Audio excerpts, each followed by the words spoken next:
sorrow that heaven can heal. Earth has no sorrow that heaven can heal. So lay down your burdens,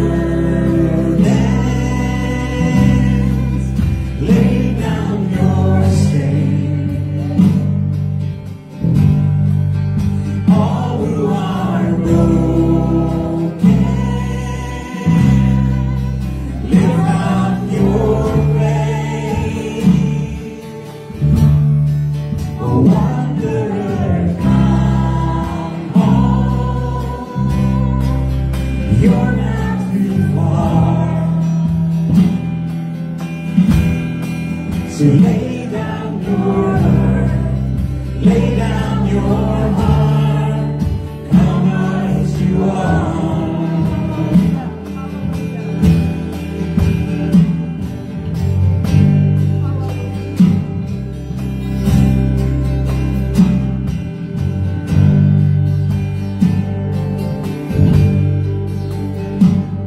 There's hope for the hopeless and all those who stay. Come sit at the table, come taste the race. There's rest for the weary, rest that endures. Earth has no sorrow that heaven can cure. So lay down your burdens, lay down your shame. All who are broken, lift up your faith. Wanderer, come home. You're not too far. So lay down your heart, lay down your heart, come as you are, come as you are. Fall in His arms, come as you are. There's joy for the morning, oh sinner, be still. Earth has no sorrow that heaven can heal. Earth has no sorrow that heaven can heal. So lay down your burdens, lay down your shame. All who are broken, lift up your faith. Wanderer, come home. You're not too far. So lay down your heart, lay down your heart, come as you are, come as you are, come as you are. Hallelujah. We praise you, God. We bless you. We honor you, God, and we commit to you the service this afternoon. Our desire, our longing, Lord, is that your name, your blessed name, your holy name, your awesome name be honored, God, in our fellowship this afternoon. Thank you, God, for a time like this. We bless you in Jesus' name, and we can all say amen. Amen. You may all be seated. Thank you. Worship Him. Makes all the difference. It's easier to sing. Amen. Thanks.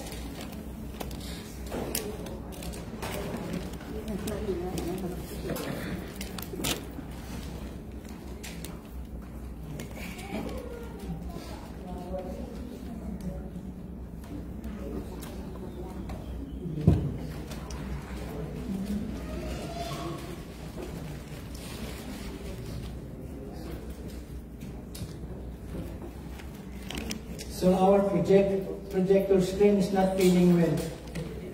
So he needs to rest on the wall. So good afternoon, guys. Good afternoon, everyone. But welcome you all again for coming out to worship God, to listen and be blessed by His word. And also like to thank everyone online subscribing to us every week. Thank you. God bless you wherever you may be. The Lord bless you and increase you and touch you this afternoon. And those who like to welcome.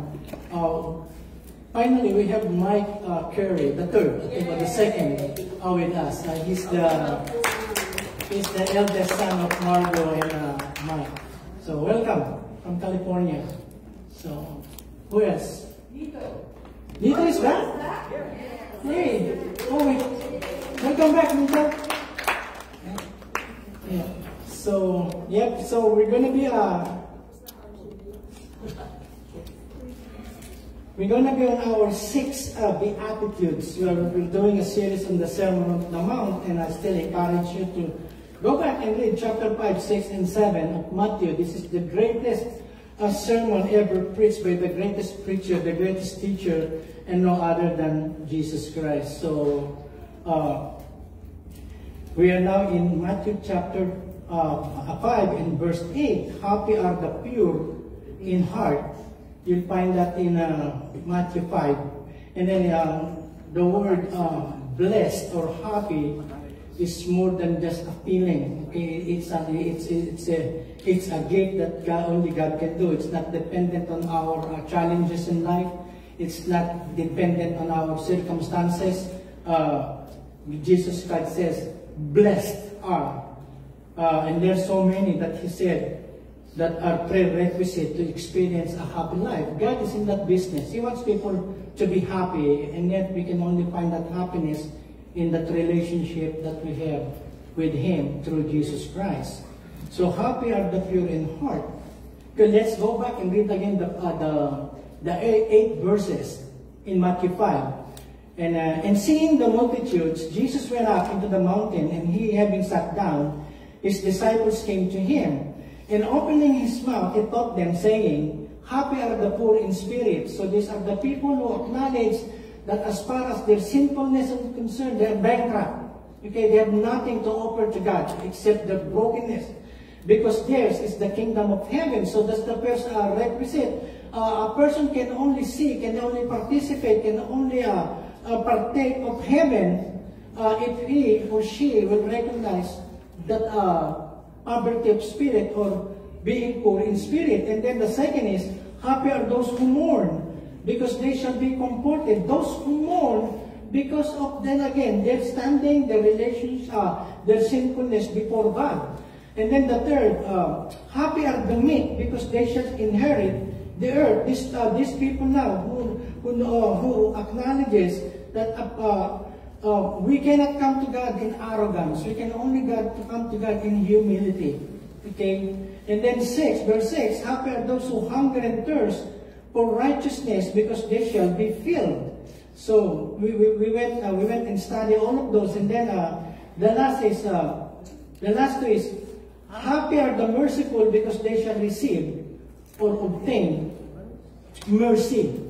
So this is now something, this verse 7, the attitude is now, as we experience the mercy of God, now we are able now to extend mercy to those people who are in need, to those people who needs help.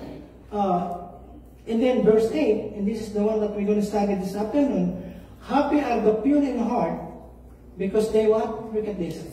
They shall see God.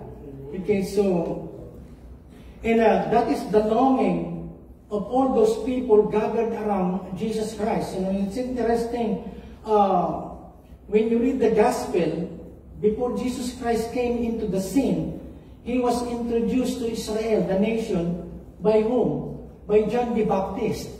John the Baptist is the last prophet of the Old Testament. Okay? And he is a first cousin of Jesus Christ, as far as the Virgin Mary, and also the mother of John the Baptist. And if you notice, when John preached about repentance, repent for the kingdom of God is at hand, there are a lot of people coming in. And that's interesting because they don't have any advertisement tools back then. They don't have social media, they don't have television, they don't have posters that they can put on every corner of Jerusalem and Galilee and around that villages around the Sea of Galilee.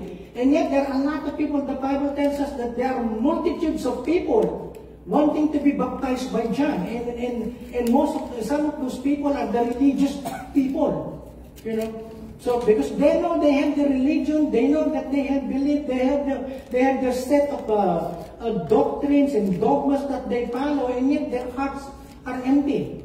They are not sure that if they die, they're going to be in heaven, they're going to see God, they're going to be entering the kingdom of God. So here, Jesus Christ get into the point, because God, all throughout the Bible, from the Old Testament, you can see that God is not after the externals of religion.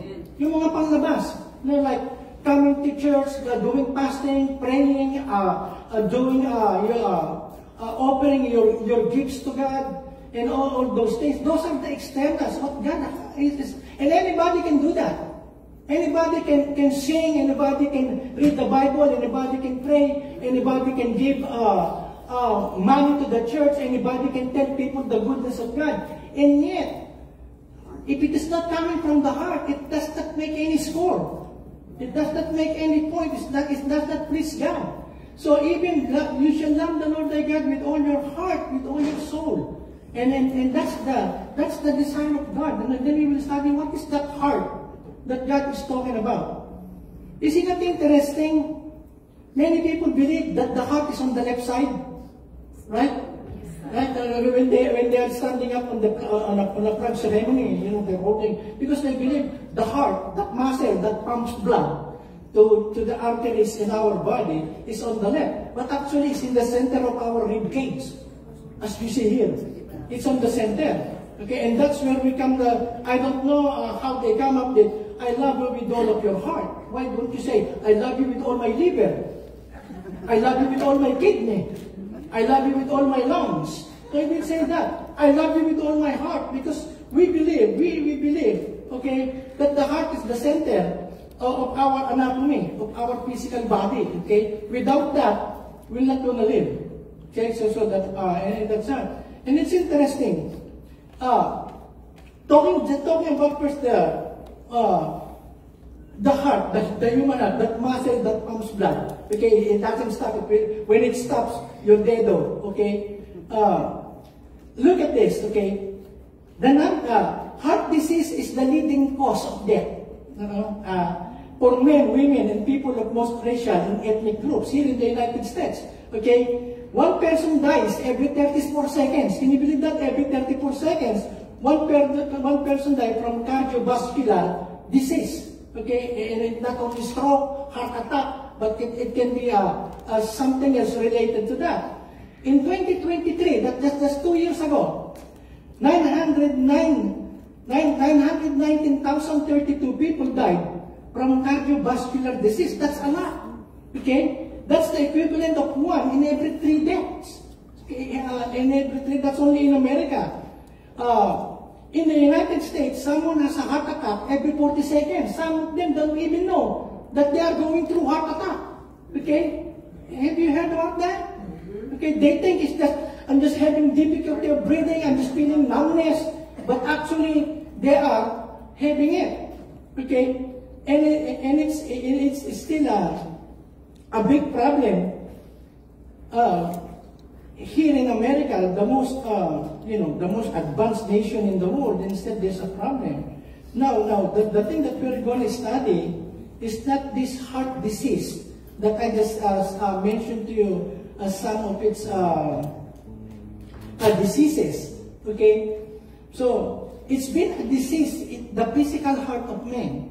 Look why God destroyed the known world during the time of Noah. You can read that in Genesis chapter 6. And the very reason of that is here in verse 5. Look at this. The Lord saw, nakita ng Panginoon, that the wickedness of man, yung kanyang kasamaan, was great in the earth, and that every intention of the thoughts of his heart was only evil continually. So you see, he's not talking about the muscle, the heart that pumps. He's talking about the real person, the real you and me. Because that heart, that muscle, it does not have any thought of itself. Okay, it just functions. But this it says that every intention of the thoughts of his heart was only evil, continually puro kasamaan. Okay, isn't that interesting? Jesus Christ said that the last days will be like the days of Noah. See, if it is wicked back then, it's worse back then during the times of Noah, and God has to come and destroy all human beings, almost every life on earth. We are worse now. They cannot even know, they don't even know what a pronoun is. Do you want me to go there? When I was in third grade, grammar is my favorite subject. My uncle is a he. My grandma is a she. Now they don't know that. And that's part of the wickedness of man. In the last days, it's going to be worse. In Tagalog, look at in Tagalog. Okay, every time you see that blue text, that's in Tagalog. That's the Tagalog of the English.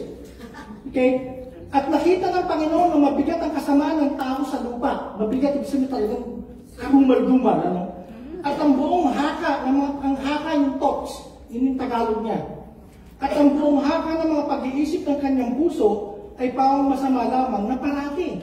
Okay? And then in Jeremiah gave a very good description of the heart of man. Look at what he said in chapter 17, verse 9. The heart, okay, is deceitful above all things. Mandaraya.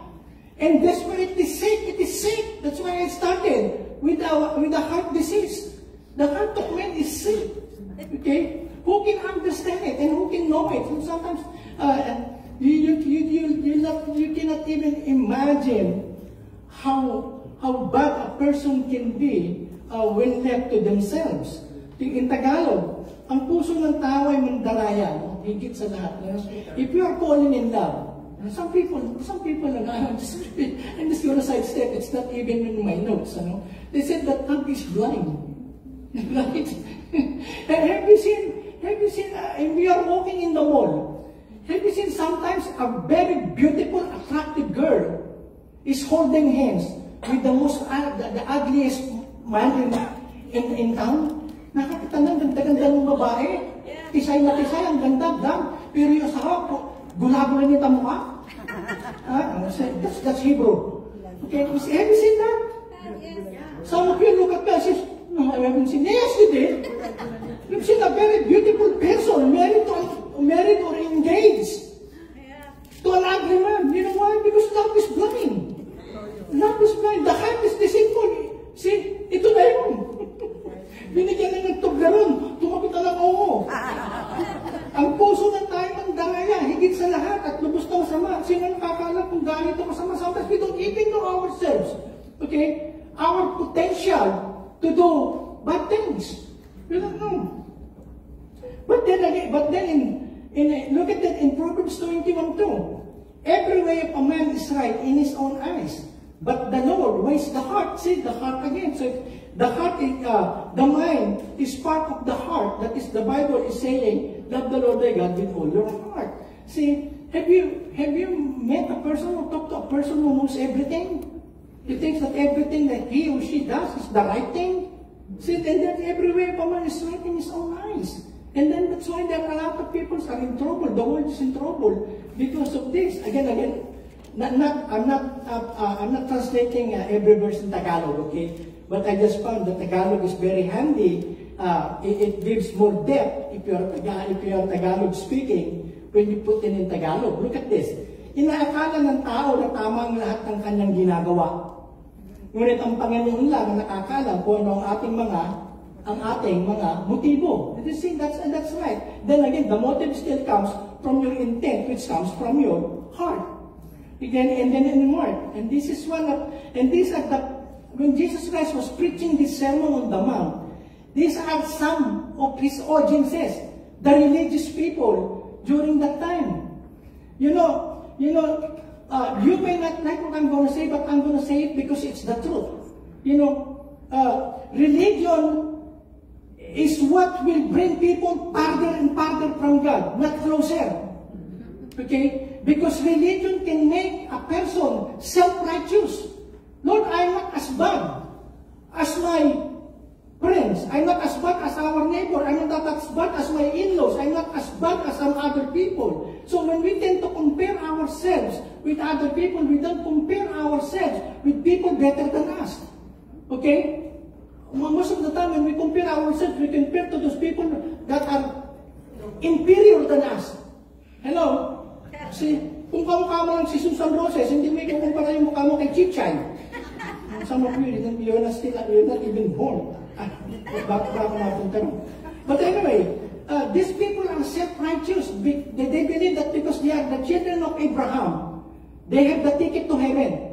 And because that they have the synagogue, the temple, all the rights, all the laws that they follow, that Moses gave them, so they think that we must be qualified. We are already qualified to enter the kingdom of heaven. So that's what they believe. And that's why Jesus Christ is still a part of the Beatitudes in chapter 7. Look at how he talked to them. And Jesus said to them, talking now about the religious people, these are the people who are dressed in a priestly garment. Okay? And Jesus said to them, well did Isaiah prophesy of you? Hypocrites, can you imagine him? He called them hypocrites. And hypocrite is what? Is a person who's just acting up. It's not the real thing. When they talk, that's not what they really mean. Okay? Sometimes they talk, but they don't walk their talk. Okay? So, hypocrites, as it is written, you're just pretending, you're just in a show, impressing people that you are pious, that you are religious, mga religyoso kayo. Look at the people, these people honors me with their lips. So they come to church, they come to synagogues, they say hallelujah. Okay? They say, they recite the Psalms and some of the scriptures. But look at this. But their heart is what? Is far from me. So they have the form of religion, but their heart is from me. They're just doing it to impress other people or to just show that they are different from other people around them. And look at in verse 7, in vain, walang kabuluhan.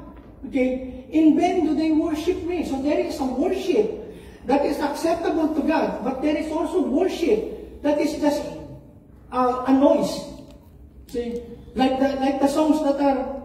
So, I get irritated every time I hear the next car behind me or beside me or in front of me, they got a full volume. You cannot even understand if it is music, it's just annoying. That's not music. So music is like this. Love is something. Somebody need to give me water. I'm thirsty. Okay. Say, in vain do they worship me. Look at this. Teaching as doctrines the commandments of men. Okay? So, now, I got a lot of water, I'm flooded. But anyway, thank you, Mark. Thank you. Look at what it says in verse 7. In vain do they worship me, teaching as doctrines the commandments of men. That's what I'm saying. So religion is just the commandments of men. And then they go on to say in verse 8 and 9, look at this. You have the commandment of God. You live the commandment of God. And hold to the tradition of men. You see, it's just tradition. Okay? It's just tradition. And you know what this religious group during the time of Jesus, even before, if Moses from God gave them, let's say, God gave them 300 or so laws and bylaws. Okay, when God said you shall observe the Sabbath. So there are a lot of other things on that Sabbath. So it means that you will not go do any work, and you cannot, even your animals and even anyone in your house shall do no any work. And then, and if we're going to read further in Leviticus and Numbers, he explains some more about that Sabbath observance. But now the Pharisees, the Sadducees, and the Essenes, and all of this religious group during their time, they added more than 600 to just the pure laws of God. Like for example, when they're observing Sabbath to them is what? It begins Friday sunset to Saturday sunset. Friday sunset is that. But anyway, when they brush their teeth, they have to swallow whatever is in there. Because when they gargle water, do I still need to show it to you guys? Huh? I'm going to gargle some water. So, if they gargle water, they consider that that's work. Work, can you imagine that? That's how strict that they have become.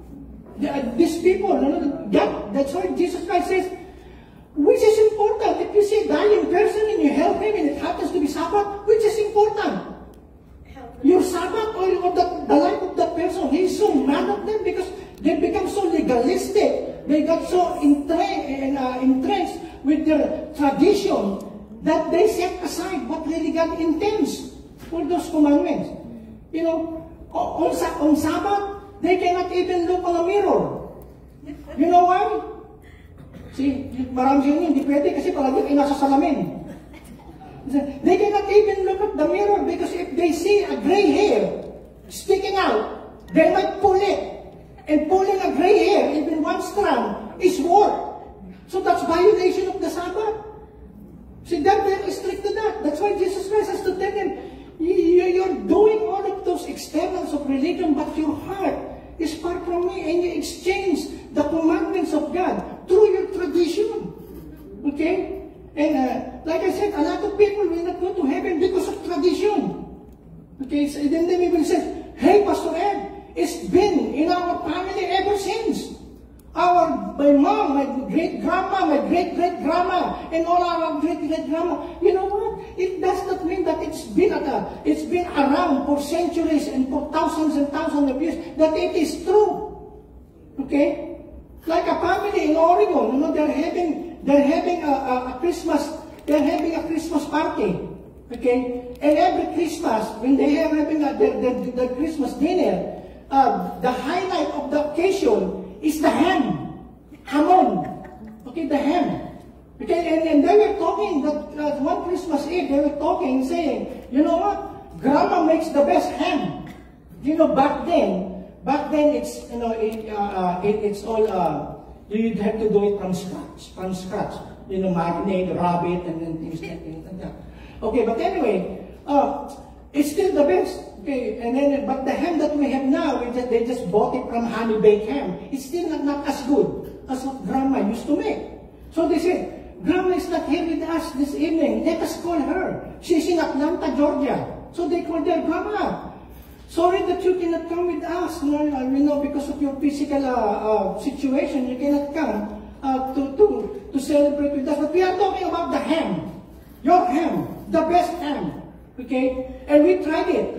We tried every year to imitate on how you made them. No, we cut the corners of the ham. Because that's how you do it. We cut corners. And they thought cutting the corners of the ham makes it delicious. So when they called Grandma, are we cutting the corners too big or too small or not in the right angle? You know what Grandma said? Kids, come on. I'm cutting the corner of the ham because my oven is too small. It will not fit. It has nothing to do with the taste. It has nothing to do, but that's the tradition. So they believe that the cutting the corners has something to do with the taste. It's the same thing with religion, believing in God. People hang into the tradition even though they know it is not aligning with what the God is saying. Amen. That's why when Jesus Christ came, they crucified Him. Yes. Because now, they cannot take. Okay? You cannot go to heaven regardless of how religious you are. You have to change your heart. That's what He's saying. Look at this. Okay? And Jesus said to them, you have a fine way of rejecting the commandment of God in order to establish your tradition. And He's very hard on that. Okay? And so that's why He says, blessed. He said that the blessedness of having a pure heart, for they shall see God. Look at this. This single verse describes the heart of man. In Proverbs 4:23. keep your heart with all vigilance. Be careful with your heart, okay? For from it flow the springs of life. So everything that we do, everything that we plan, our affection, our preferences, our hatred, our love, our and the other things that affects us and our relationship, it comes from the heart, the very heart of man. Okay, and then that is the physical heart. Okay. They said that the average is about the size of the fist of a man. Okay, but every time the Bible speaks of the heart, this is what it means. I put it there. Okay, the heart is used in Scripture most commonly to refer to the mind, yung pag-iisip. That's why every thought of his heart is evil. See, it includes the mind, yung pag-iisip. The thinking part of us, it does involve emotion, which is a part of thought. But it's the source of personhood. It's sort of a symbol of our inner person. That's the real you. Okay, that's the real heart. That's why God said, love me with all of your heart. I mean, everything in your person must love God. No reservation. Okay? And then look at in verse 51. That's why God loves David. I will just go to some of the writings of David. Look at what he said. Psalms 51 is the record of David's repentance when a prophet came to him and to convict him or to tell him what he did to Bathsheba. Remember? Yes. Bathsheba was taking a bath and he was there watching him. So, but anyway, look at what he said in verse 10. Create in me a clean heart, okay, O God, and renew a steadfast spirit within me. So he said, create in me a clean heart. Only God can create a clean heart. Okay, and some people they mistake reformation to what they call this like when they enter anonymous groups like those who are alcoholic and those who are in addiction, they are being reformed, but their heart is not being transformed.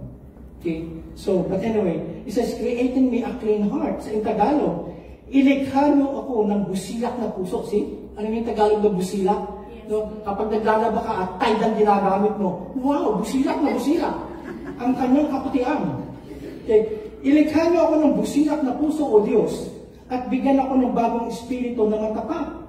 So that is what a clean heart, a pure heart means. The heart is the real person. See? And then it involves the mind, the emotion, our thoughts, our affections, and all of those things. What about the word pure? Dalisay o malinis. What is pure?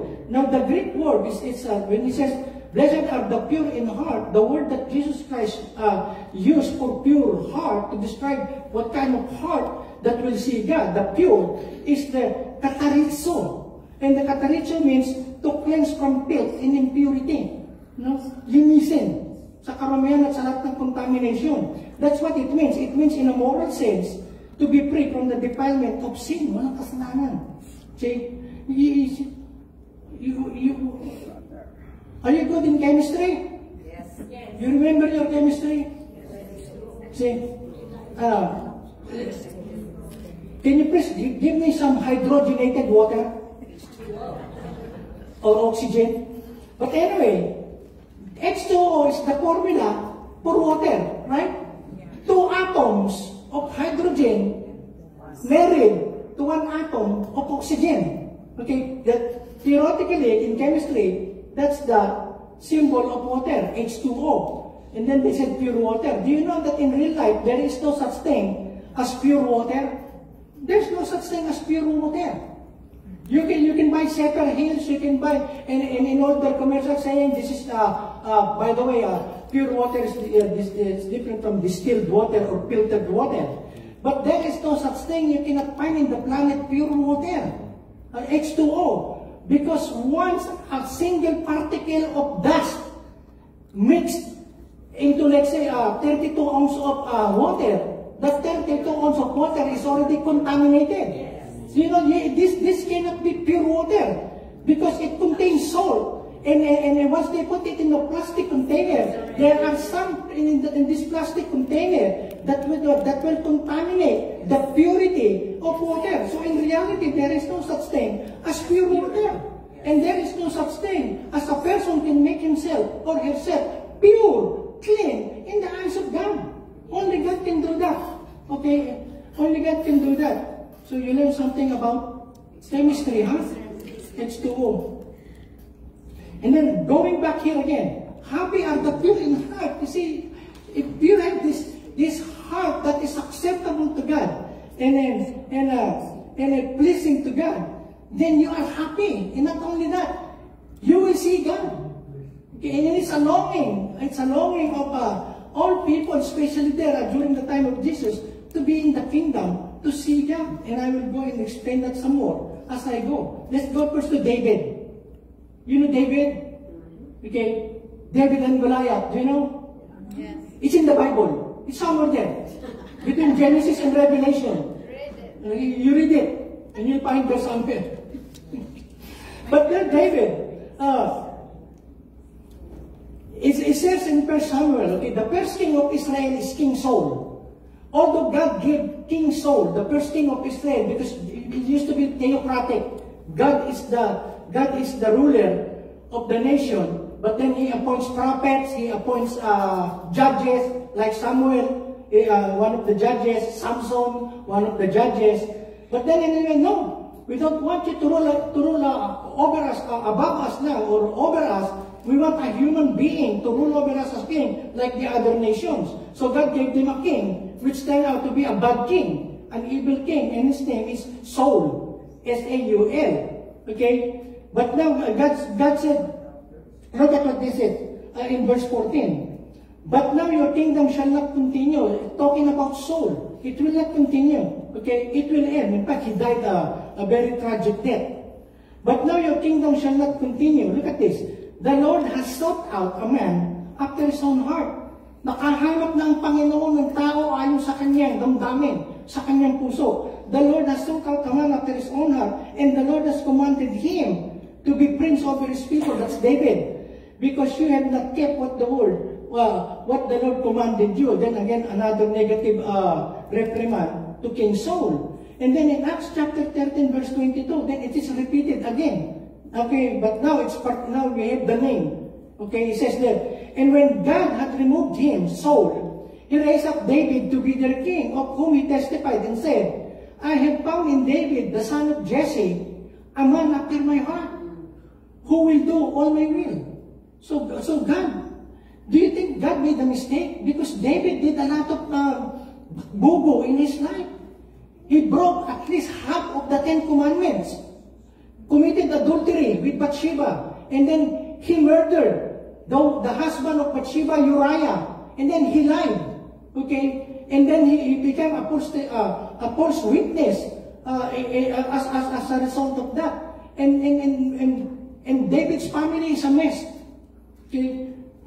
There is rape among his children, another sibling rape another sibling, and then there is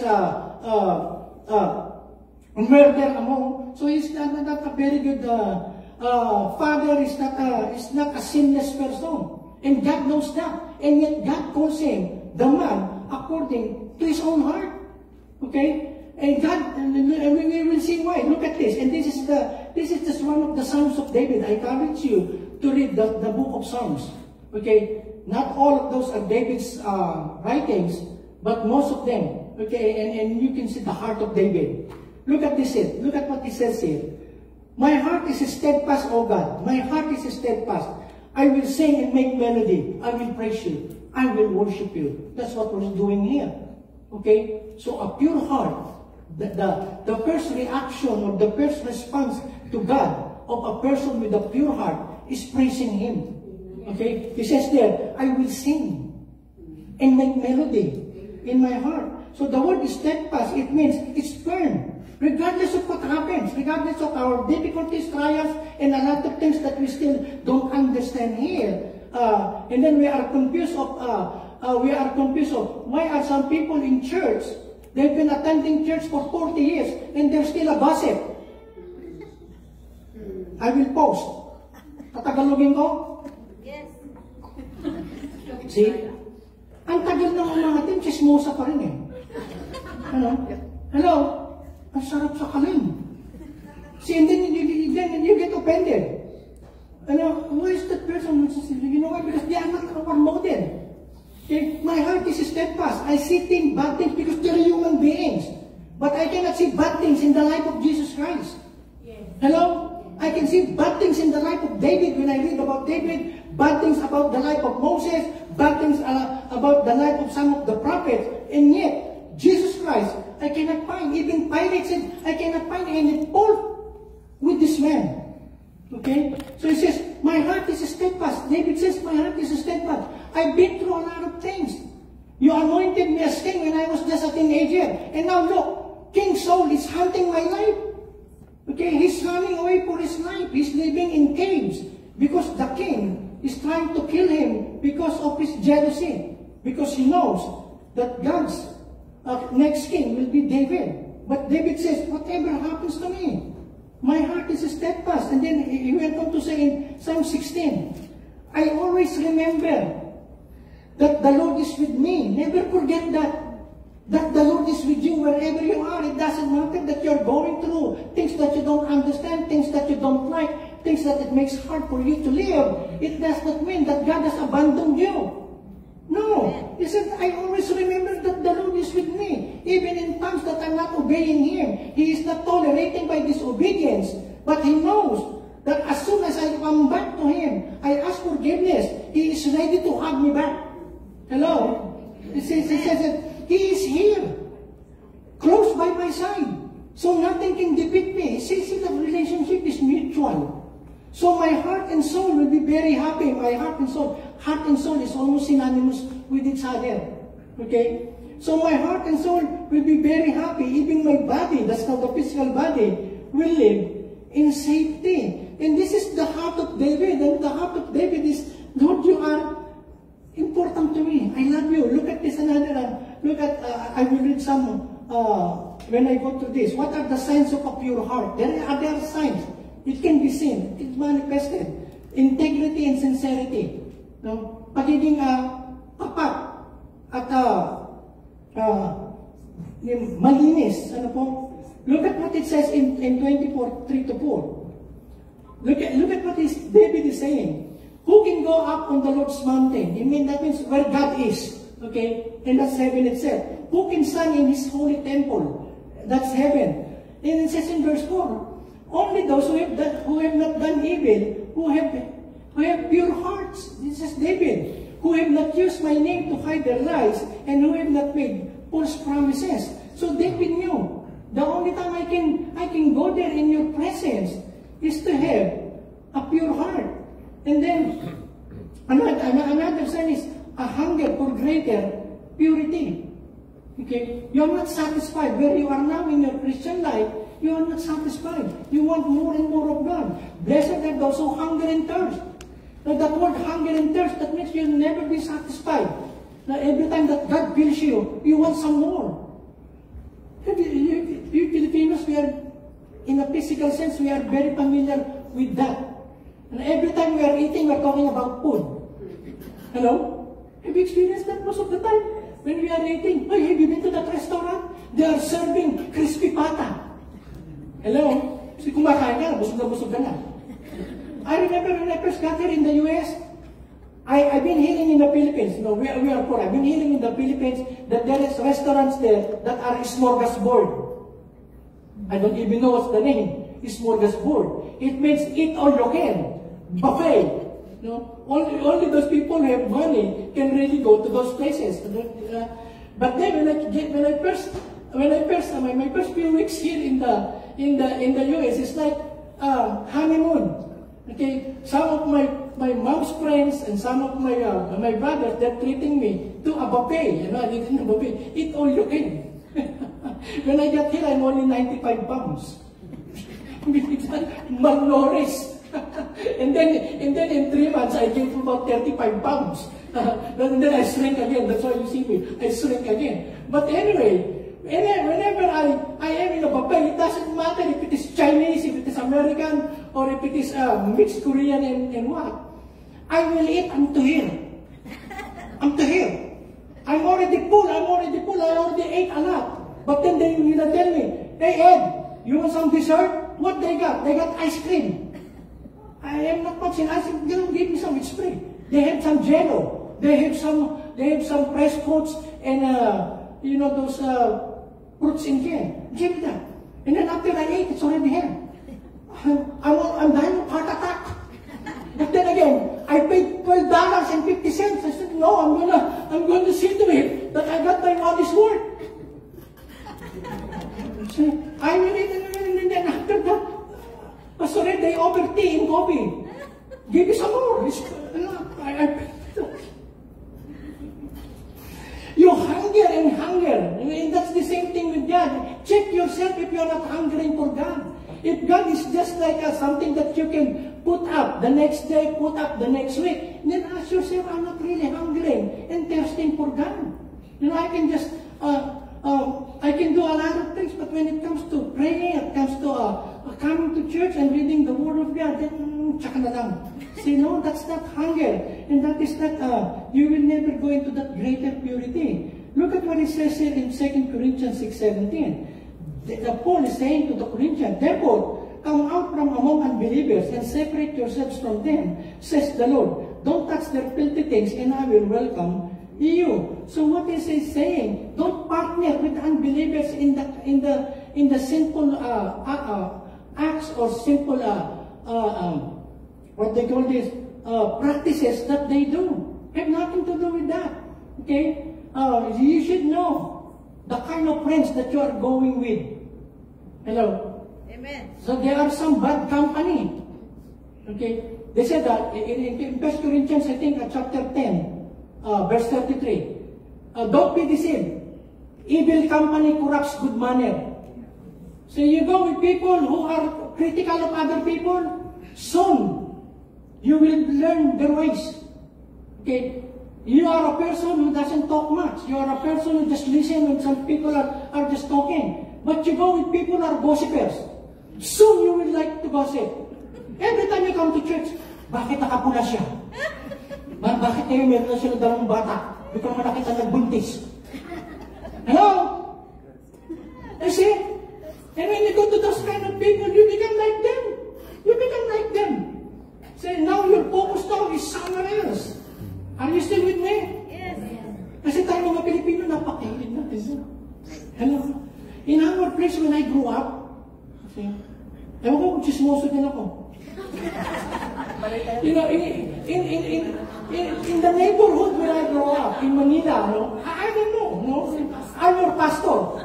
Sometimes I need to know from second hand, from the grapevine, what the other of you are doing. I have to find. Not to stick my nose, but I want to pray for you. Knocks. See, in our community, everybody, almost everyone in our neighborhood, in our community, when I grow up, they're gossipers. You know, some of you will not even know. You know, there are young girls, you know, like probably 10, 11 years old, and they have ticks. Ano yung kuto? Ano tawag dito? Lice. Dito, if your children have lice, you're gonna be called by the school, and then they have to, because you know it will affect. But anyway, lice. When I'm wearing an apple hair, I got a lot of lice. Okay, the white in one strand of my hair, I can get about 8. Inside the classroom, I'm gonna pull some of those lice. And just to make sure that they're alive, I'm gonna tinitis ko pa eh. Pag tumunog, buhay. See? So I got that approval. But anyway, in our neighborhood, during 3 o'clock in the afternoon, when the kids are already dismissed and in school, and also some of the nanais, some of the mothers, they're done washing their hands by hand. You know, there's no such thing as a dryer and washing machine where I grew up. All of us use our hands to wash our clothes. See? But anyway, in the afternoon when they're just resting, waiting for them to get all the dried clothes that they hang and that they put under the sun and things like that, they will call these young girls, say, come, You know? And then they will sit on the steps, and then they're gonna look for lice. See? They're gonna look for lice. And while they're doing that, you know what happened to Aling ano? Huh? You know, I saw them last night. You know? And I didn't know that, But do you know who's going there? Kabit pala niya yun. See? And all of the gossip where they're doing this, and I'm saying this, into this, had nothing to do with those. I'm just saying this because it's bad. You know, it's not one of the things that God hates, abomination to God, is what? Destroying others' personality and character because of this. Okay? Have nothing to do with those. I know that's not the only sin. But tayong mga Pilipino, ang hiwit natin yun. Ang natanda nyo, sa Tagalog ko sasabihin, hindi lang mga babae ang mga chismosa, may mga lalaki na pagka-chismoso. That's another topic. I'll go here. Look at the next verse. And this is now God coming to heal a sick heart. Okay? To change the person. It's not by religion, it's not by observance of anything. But look at this. God said, I will give them one heart. I will give them a new heart. In one way, that they may fear me forever. This is the born-again experience that Jesus Christ was telling Nicodemus in John chapter 3. I will give them a new heart. So now God is beginning now a new transplant, a heart transplant. And until this happens, until you have this, you will not see God. And then another was a hatred of sin. You don't like it anymore. Yes, pure heart does not mean sinlessness. It does not mean that you become perfect. When you have a pure heart, or you're aspiring to have a pure heart, you just don't like anything that displeases God. Anything that displeases God. There is no such thing as white lies, and gray lies, and occasional telling of lies. Lie is a lie. Kasinungalingan ay kasinungalingan. Ano po? So a hatred of sin. Look at what it gets in Psalms. I gain understanding from your instructions. That's reading the Bible. That's what he's saying. I gain understanding from your instructions. So I hate anything that leads people the wrong way. You see? And then in 2 Timothy, but God's truth stands firm like a foundation stone with this inscription. Look at this. We can fool other people. We can impress other people, but not God. God sees us like a glass, true and true. The Lord knows those who are His. Kilala niya kung sino Kanya. And there are some impostors, there are some who are just pretending that they are, but God knows who are those who really is. And look at this, all, not just some, not just the clergy, not just some, the pastors, the ministers, the Sunday school teachers, it says, all who belong to the Lord. Must what? Turn away from evil. Turn away from evil, have nothing to do with it. And it so happened that you got influenced by it, or you failed by doing them, right away come to God. God, I'm sorry, forgive me. Help me not to do it again. Okay? And that's the heart of the apostles, the Christians, and even David. Hate evil. We are living, like I said, we are living in a most wicked time of this planet. That compared to the times of Noah, when God has to what? It broke his heart. And then number 4, a love for others who know the Lord, a love for other believers, you see. You will know that you're really a child of God and your heart is being cleansed by God if you have love for your co-believer. You don't say bad things about them, you don't make stories about them, and then you become tolerant of their, let's say, their spiritual level or their weaknesses. You don't condemn them because you see bad things, bad attitude, bad gesture that they're doing. There are some Christians, look at me. Are you sleeping? Look at me. There are people who are not really tactful when they talk. You know tactful? Magaspang magsalita. You see, they do not think before they say whatever that comes to. That's why when God created us, they're about 6 inches from the brain to the tongue. Hello? See? So that there is a fracture of seconds or milliseconds before what comes into your brain, before you're going to spin it out. But there are some people who they just want to talk without thinking. And what they don't know, it will hurt other people. Let's say we're just eating. Okay? Eh nakita mo, mas marami siyang kinuha. They get more food than what you got. And right up you will say, you're a glutton. You eat so big, there's still a lot of people who hasn't gotten good. And sometimes it's just for you, it's just a joke. Sometimes it's just for you to, but see, you do not know that it's hurting the other people. You know at work, you know what they call sexual harassment at work? Okay? You may have the good intentions, like this is what happened, this is sexual intention, okay?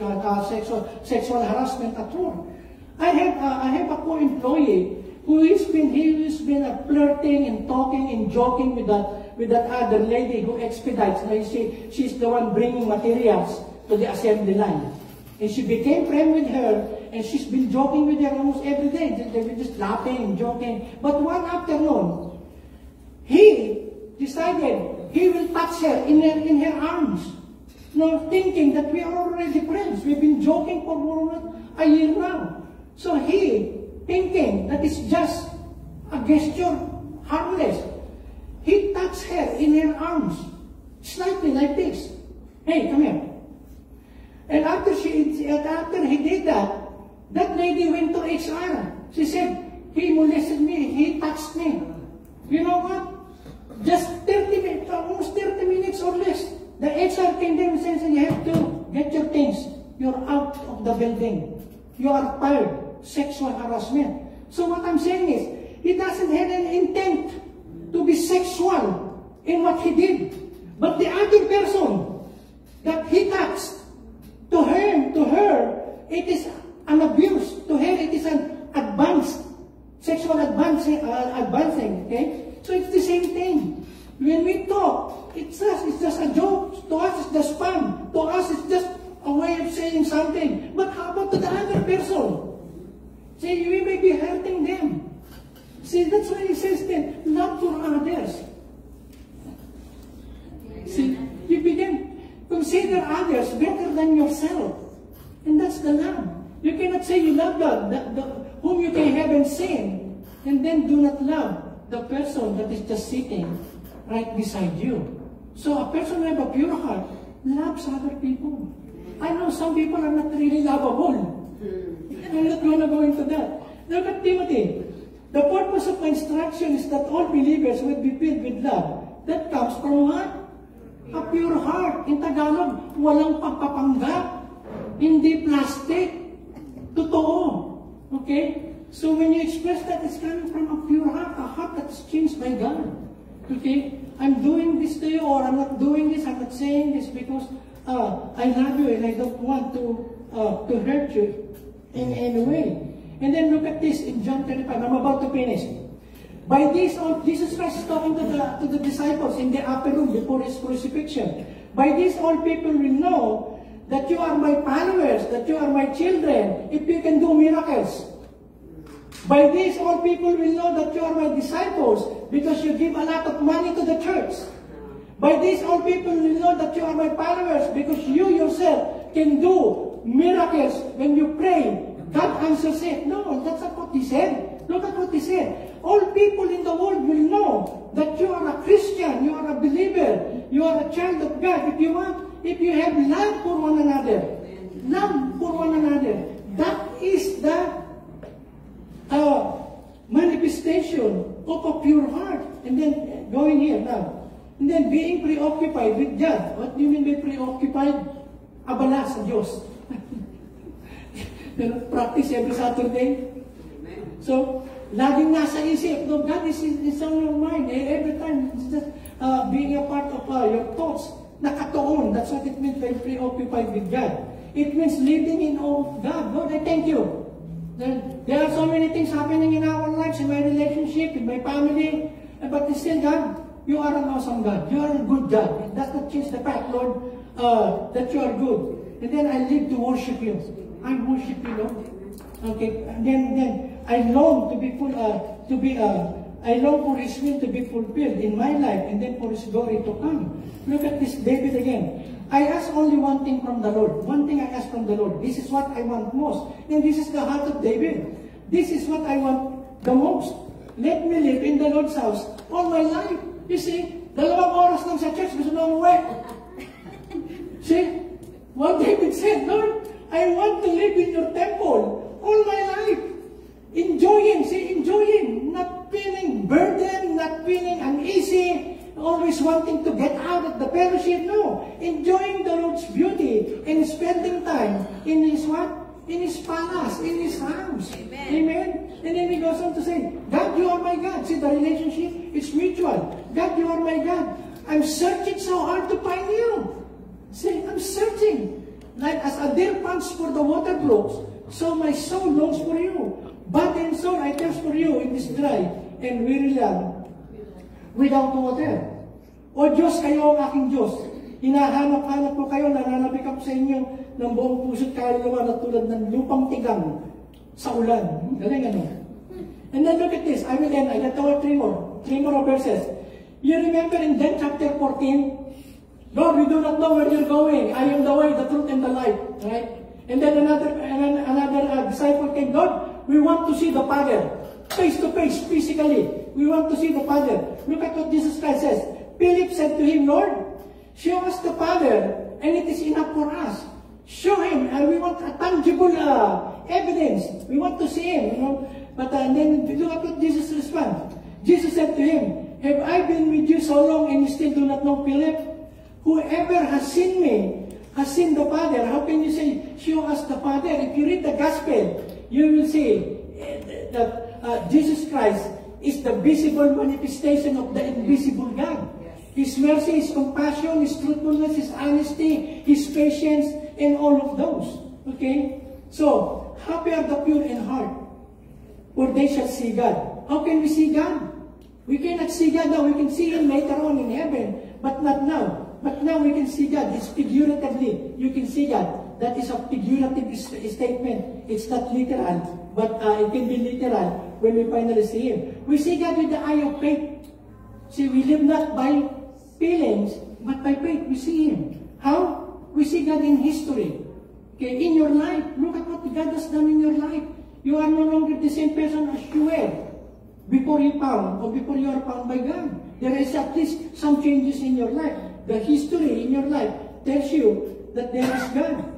And then we see God in circumstances many times. We just have sometimes we go through a lot of things in our life. Lord, we are lacking this and we are lacking that. But then we see the provisions of God. We see the healing of God. We see the answers of God. So we see God in those circumstances. Another thing, we see God in creation. Okay? So, you people who wants to travel, you see, the beauty of nature, the beauty of creation, because God knows that one day you will be in that place, so that God makes sure that that will be a good place. So you see God in creation. Every time you walk out of your backyard, you see some flowers. It's that God is telling you, see, I know you're going to be out in the garden this morning, so I make sure there's some bloom. There are flowers that will what? That will make your day. Amen? And then we see God in providence. Okay? Providence means God provides. Look at us, we are so blessed. Only in America, right? We are more than just being blessed. Not only physically, but spiritually. We can do this without being afraid that somebody will come and put us in jail because we worship God. Yes. And there's so many other things. We see God most clearly in Revelation, in the Scripture. Here, you want to see God? Go to here, you will see Him, and He will meet with you. We see Him working in the lives of people around you. You see that God is a real person, it's a real experience. A lot of people says, unless God has helped us during our time of crisis, we would not be here alive. See, how many times that you were sick and you think that's it? Okay, but God in His goodness has made you well. Okay, and then you tell other people, so you know the reality of God and the people around you. And then this is now the goodie. I saved it for last. Look at this. Nothing unclean. Walang makasalanan na makakapunta ron. Nothing unclean will ever enter the city. That's heaven. The New Jerusalem. That is mentioned in Revelation 21. No one who does shameful things or tell lies, kasinungalingan, will ever enter the city. Look at this. Only those whose names are written in the Lamb's book of life will enter the city. Okay? Those who are born again, those who are saved, those who are cleansed, by the blood. And then in the same book, the last chapter of the last book, no longer will there be anything accursed, but the throne of God and the Lamb of God, and the Lamb will be in it, and His servants will worship Him.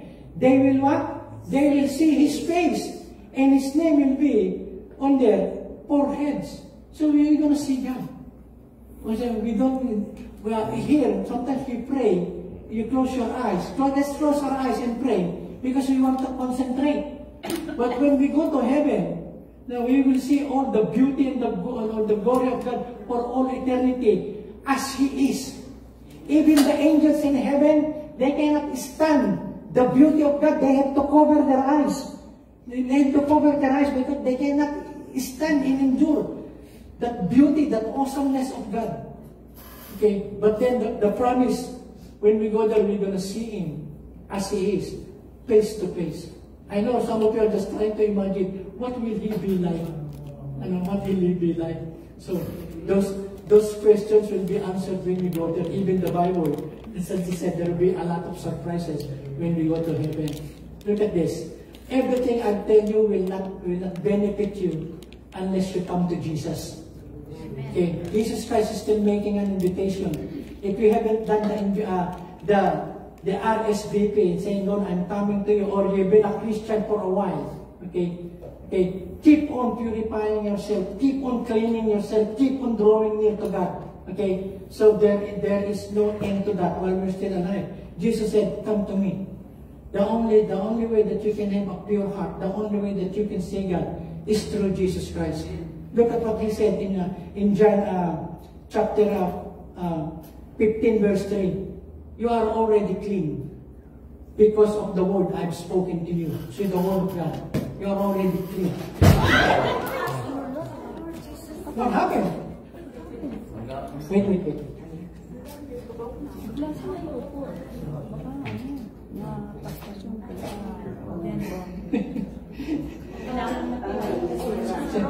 Hindi na ako upo. I thought it's rapture going on.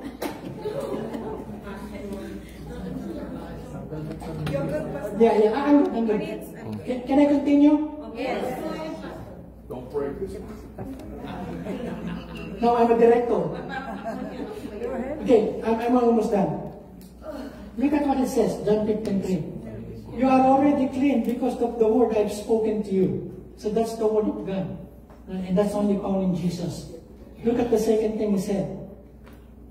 But if we walk in the light, Jesus Christ is the light. I am the light of the world, He said. As He is in the light, we have fellowship with one another. Okay? And the blood of Jesus, His Son, cleanses us from all what?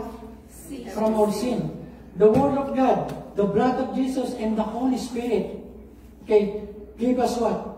That purity in heart that will make us acceptable to God. And then we shall see Him. Even now, we shall see Him in so many ways. But you have to come to Jesus. It's a choice, it's a decision that you have to make. God cannot make it for you. Your spouse cannot make it for you. Your children, your parents cannot make it for you. Not even the devil can make the choice for you. It is you who are going to make that. He says, come to me, He said. Not to a religion, not to a set of beliefs, but to Him as a person. And that's the only way that you can be happy, that you can have a pure heart, and then you will see God. Amen. Hallelujah, Lord. We thank you, God, for your word. Your word, God, is light. Your word is powerful. Your word is light. Every time we heard it, every time we read it, every time we talk about it, it gives us joy, it gives us encouragement. And then, God, now we come to that point, Lord, that we're going to respond to your invitation to come to you. God, and if you haven't done that in your life, even those who are watching us online, then just tell Him. He is there where you are. And He's been talking to you all throughout this service, all this sermon this afternoon. He's talking to you. Come to Him. Tell Him, Lord, I'm sorry for all the sins that I have done against you. I'm sorry for all the commandments I have broken in front of you. I'm coming to you and asking for forgiveness. There is forgiveness in you, O God. There is no such thing as big or small sin. Every sin is sin, and you can forgive sin. I ask now for forgiveness, and I ask now that you give me strength, the guidance of your Holy Spirit, to live my life, the rest of my life here on earth, to be pleasing to you, to see you, God, in so many ways. Not only there in heaven, but here where I'm still living. That make that choice. Come to Him. He's the only way that you can have a heart transplant. He will give you a heart of flesh, a heart that will obey Him, a heart that will please Him, a heart that enjoys His fellowship, His word and His promises. And you're going to do that this afternoon. Just say, Lord, I come to you. I'm sorry, Lord, for all my sins. Forgive me. And this time, Lord, I'm making you as my Lord and my Savior. Lord, I've been a Christian a while, God. And still, God, I'm still hungering and thirsting for you.